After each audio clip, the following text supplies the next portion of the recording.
Well,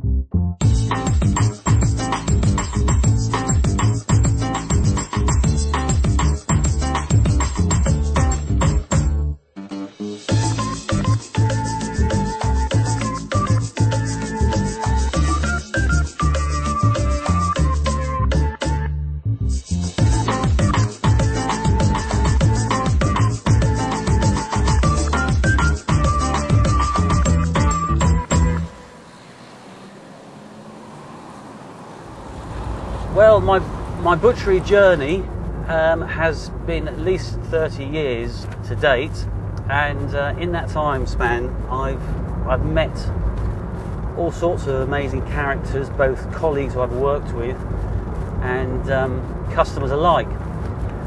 And it's ironic because although I'm a butcher and I'm proud of my profession and what I do, I get asked the same question over and over again, and it's never how to cut something, but it's always how to cook something. So I thought, well, really, after all this time, I should really go into the kitchen and show people that I can actually do what I preach and cook the food that they ask me how to cook. I've decided to do some of my favourite dishes.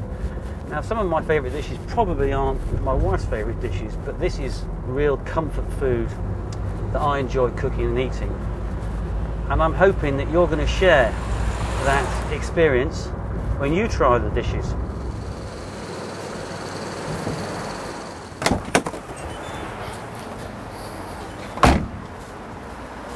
I've just arrived here at the Chroma shop. This is George. I'll introduce you to him.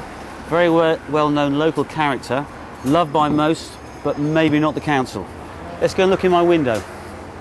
This is my window display. I'm very passionate about my window. I like to keep everything trimmed up and looking just so. I've been at this shop now for 26 years. It's the mother shop, the first one I had, and I want to come in now and meet some of my crew. Right, here we have the chuck. This is basically shoulder steak. It's a nice piece. Why I like it so much is it's got a little marbling of fat through it. Many uses, really good cut. I'm going to cut the chuck across the grain, and you'll be able to see now the lovely marbling effect. I'm cutting a slice here. You can see here all the different bits of marbling, a little bit of fat in there.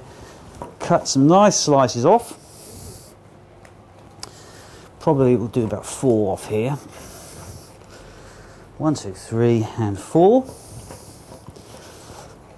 I'm just going to leave you that there to look at, because you'll see how nice that looks. This is my favourite beef stew dish. It's called African beef stew.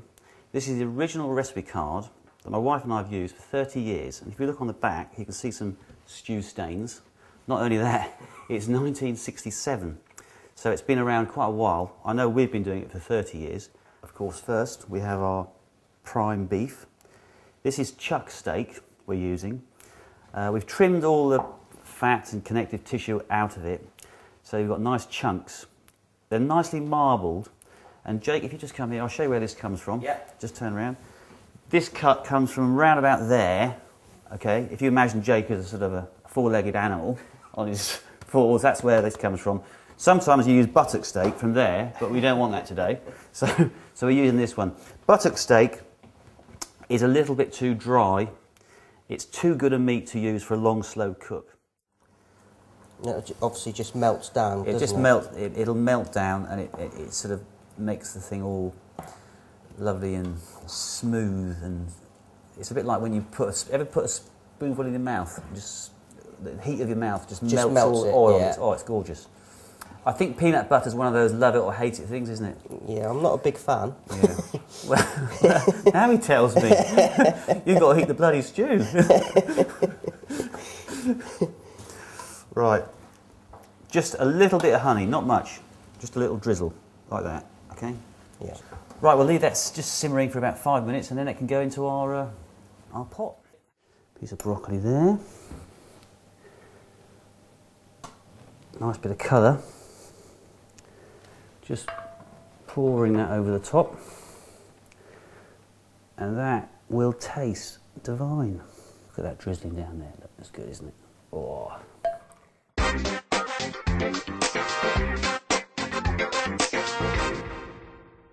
Okay, the bake's ready to come out.